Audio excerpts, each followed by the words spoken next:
It is I, Bostradamus. I have returned, like every great wizard, precisely on time. Back in October, I picked my playoff teams. I got 14 out of 16 right, so I'm going to go through my playoff matchups here. I think there's going to be a lot of great matchups. It'll be interesting to see. This will be the first year with teams not having home court advantage, but overall, I don't think that's going to hurt too much, with the exception of the Pacers. I think them not having home court is going to be a bummer for them, and they'll probably lose to the Heat. Pacers do have a great backcourt and great backcourt depth, but Sabonis hasn't been playing for them. I'm not sure if he's coming or what his deal is, but without him, I think Bam will keep Miles Turner from playing big, and then he's got a great matchup with T.J. Warren and Jimmy Butler. And big T.J. Warren fan from his days at NC State, and not surprised with the way he's played. And I wouldn't be surprised if he gets over this what he wants to be a rivalry with Jimmy Butler. But Butler's been able to frustrate him, and it'll be interesting to see over a series if he rises up to the challenge or not. Also, it'll be interesting to see if Oladipo and Brogdon can play well, because they're going to have to, but I'm going to take the Heat in that one. The Bucks and Raptors, I think, will be the two teams that could possibly sweep. I think the Nets might win one because they're a high-scoring team. But I think the Bucks will definitely take the Magic pretty easily. The Magic do have great big men with a lot of potential. They've invested well in that because the East is really big right now, way bigger than the West in terms of front court and centers, big men. But they're definitely not ready for the Bucks. The Raptors and Nets is a really interesting series because these are probably the two best backcourts in the East. And the Nets have great centers, but the Raptors have two great centers as well, and their forwards will just be there's a big advantage there for them. So I think the Nets will be able to outscore the Raptors maybe once or twice, but the Raptors also have an advantage. They've got not just Lowry but Van Fleet, a great scorer. The Nets have several great scorers. Dinwiddie, LeVert's been playing great, so it'll be interesting. But Lowry's definitely the best defender out of the two teams, so I think he'll keep the Nets in check and they'll win this series. Definitely the best series in the East. This Celtics-Sixers would have been a lot better if Ben Simmons was playing. I don't know if would come back in game 6-7. I think he's going to be out for a few weeks. So I think the Celtics will handle the Sixers. The one thing I did get wrong at the beginning of the season, I thought the Sixers would win the East. And as the Bucks looked better, I kind of switched to picking the Bucks back around January or so. But Horford in the last couple years looked like an old man athletically, but he was able to play well against Embiid. So when he went to the Sixers, I thought the Sixers would have an advantage, but Horford seems like his age has caught up to him. And the Sixers do have some good young players at the guard position, but the Celtics have more depth, and I think Kemba will just between Kemba, Brown, Tatum, just too many weapons. It will be a big series for Joel Embiid. Eventually, if he's going to be a superstar in this league, he's going to have to win a series like this and kind of carry the team. And he's got that opportunity. The Celtics have a rotation at center, and they're definitely the smallest team in the East, but they're a tough team. And Marcus Smart, Brown. These guys are good defenders, so I think they'll keep the Sixers in check, and it would take an overwhelming effort from Embiid for them to win 4 games against the Celtics. I don't think it'll happen.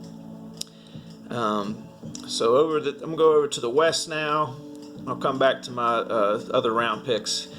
Lakers, Blazers. The NBA got what they wanted. They kind of sabotaged the Grizzlies to get the Blazers in there, but it's a great matchup for fans. But the Lakers are just a terrible matchup for the Blazers because they don't have anybody that can cover LeBron. LeBron's going to have a huge series. Anthony Davis, everyone likes to say he's the top 5 whatever player in the league, but he's got to prove it in the playoffs. He's got a great chance right here to do well against the Blazers. I don't think the Blazers have anybody to cover either one of them, but on the flip side, the Lakers don't have anybody to cover Lillard or McCollum. No one in the world's covering Lillard right now. I don't think Avery Bradley's coming back. He was their best defender at the guard position. But the Lakers guards can score. They do have guys that can score. But they've been out of rhythm. But I think the Blazers. I think they'll win 1 or 2 games. But I think the Lakers will take that. Going to Clippers Mavs. This is a great series. But the Clippers are a bad matchup for pretty much everybody. And I think they're going to be a bad matchup for the Mavs. But it will be interesting to see if Porzingis can do something. The Clippers have 2 good centers. But I don't think Morris and Montrezl Harrell against Porzingis will be an interesting matchup. If Porzingis can have a big series, this will be interesting. But I think Kawhi against Luka will be a great matchup. So much hype around Luka, and he has been fantastic. But I think a defender like Kawhi can take him out of rhythm. And I'm taking the Clippers to win the whole thing. So I'm obviously picking them here. But both teams have other good scorers off the bench too. So this will be an exciting series.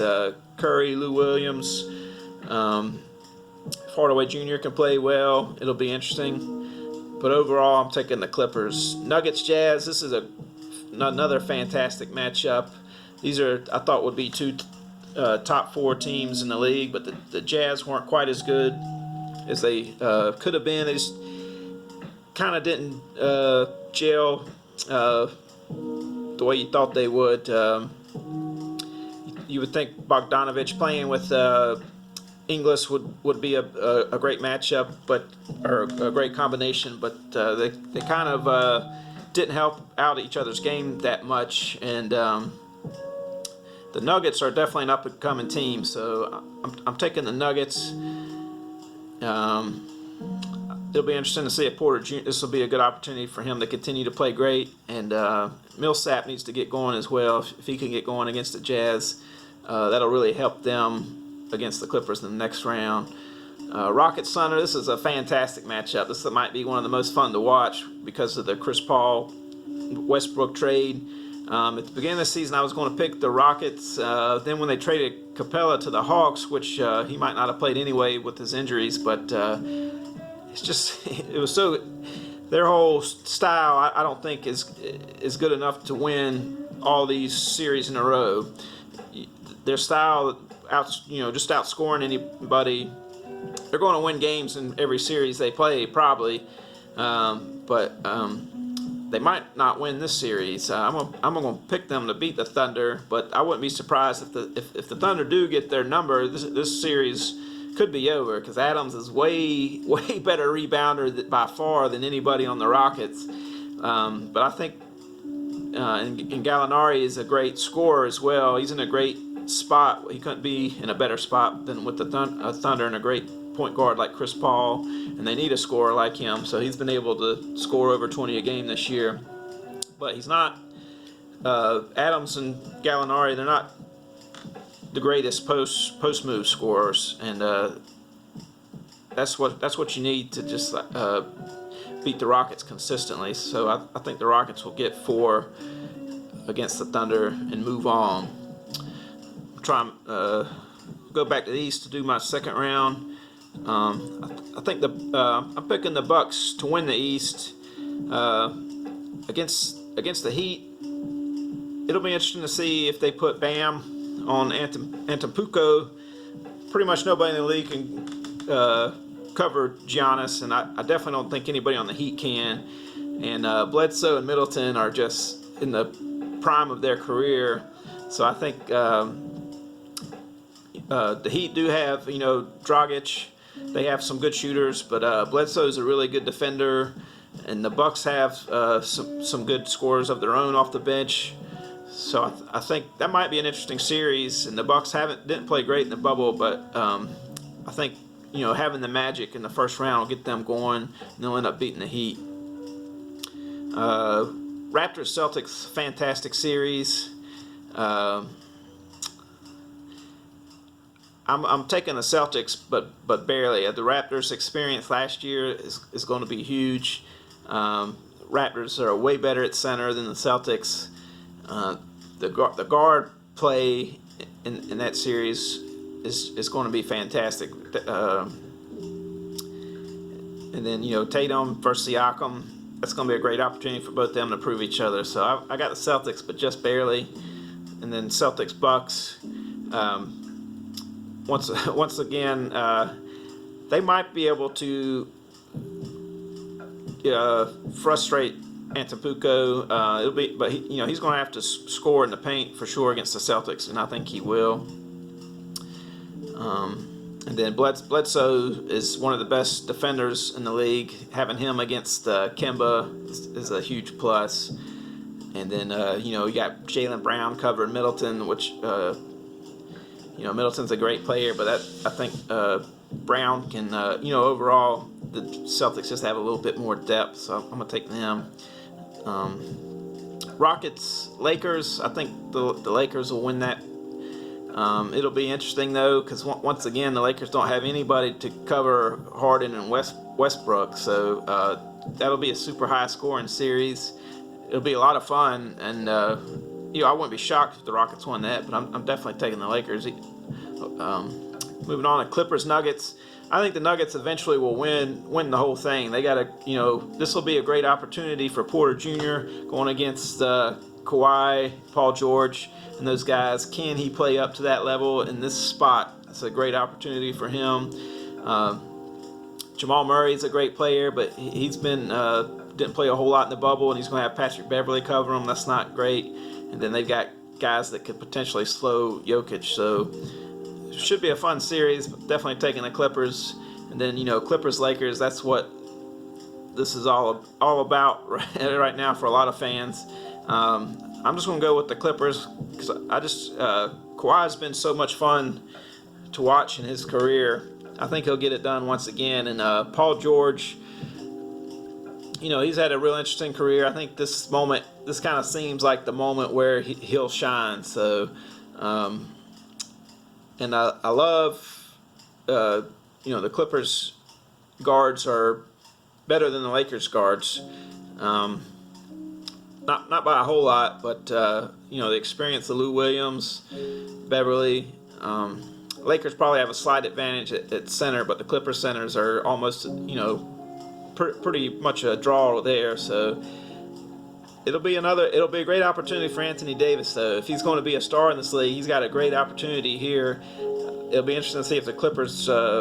Usually Montrez comes off the bench, but they might start him to cover Davis instead of Morris, because should not be able to cover Davis. I mean, if that is the situation, the Lakers should go to Davis and really make this thing interesting. So that'll be good. Clippers Bucks. I'm gonna have to get back to you on that. I'm gonna take the Clippers, but analysis wise, I'll probably save it because that's just a great matchup. So there it is. Those are my picks.